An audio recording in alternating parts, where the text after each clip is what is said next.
एते tasty item थिला जे आपण थरे तैयारी न करी खाइले जानी परिबे नाही। समस्त इलिश माछर भापा करते, मु आज भाकुर माछर पेटी को भापा करिछि। गरम पानी रे माछ लेंबू हळदी लुण दे टिके सिझिबा पई छाडी देली।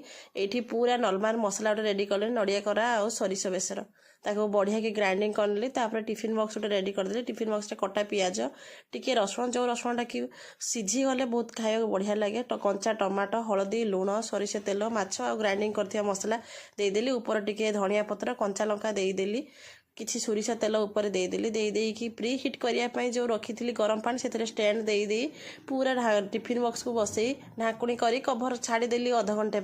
अध घंटे भितर आम भापा पूरा सिझिकी बढ़िया भाव में स्टीम बांफ हो जाइए।